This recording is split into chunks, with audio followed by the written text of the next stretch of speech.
Setelah sampai di dekat Rasulullah, iblis pun memberi salam sehingga 3 kali, tetapi tidak juga dijawab oleh Rasulullah SAW. Maka iblis menjawab sendiri salamnya dengan ucapan alaihi laknat, aku makhluk terkutuk. Iblis berkata, ya Rasulullah, mengapa engkau tidak menjawab salamku? Bukankah salam itu sangat mulia di sisi Allah?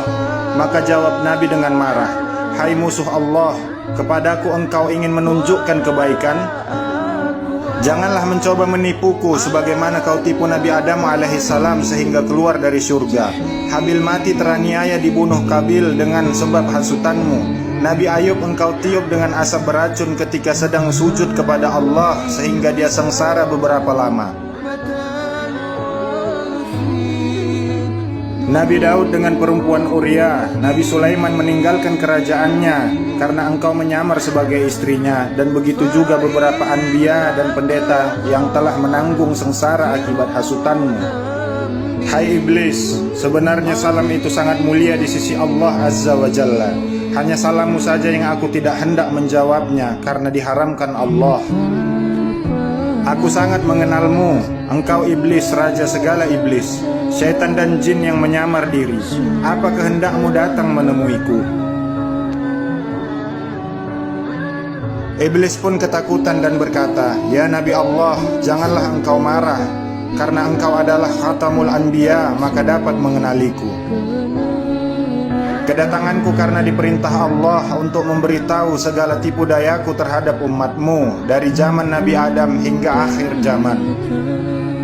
Ya Nabi Allah, setiap apa yang engkau tanya, aku bersedia menerangkan satu persatu dengan sebenarnya.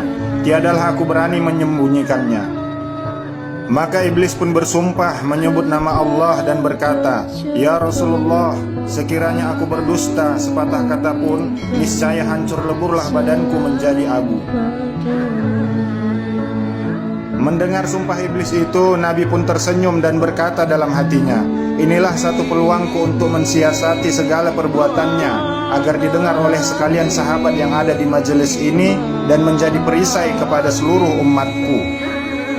Rasulullah bertanya, hai iblis, siapakah sebesar-besar musuhmu dan bagaimana aku terhadapmu?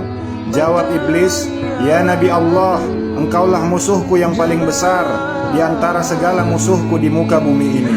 Maka Nabi pun memandang wajah iblis dan iblis pun menggeletar karena ketakutan.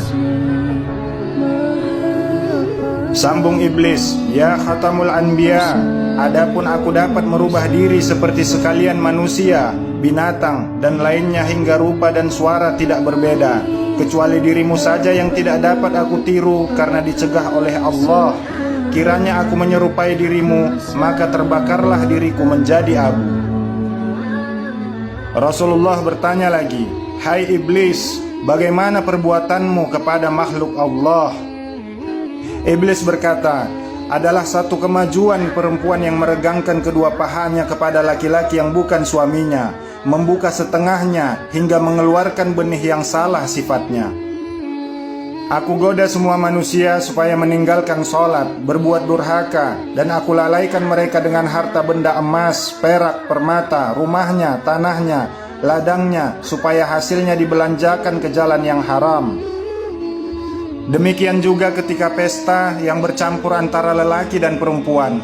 Di sana aku lepaskan sebesar-besar godaan supaya hilang peraturan dan meminum arak.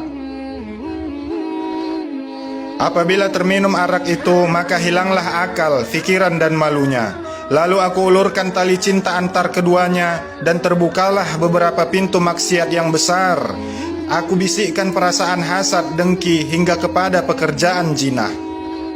Apabila mereka teringat akan salah, mereka lalu hendak bertaubat dan berbuat amal ibadah. Aku rayu mereka supaya mereka tidak melakukannya.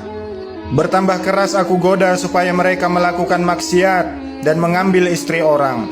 Bila kena goda hatinya, datanglah rasa ria, takabur, megah, sombong, dan melengahkan amalnya. Bila pada lidahnya, mereka akan gemar berdusta, mencela, dan mengumpat. Demikian aku goda mereka setiap saat.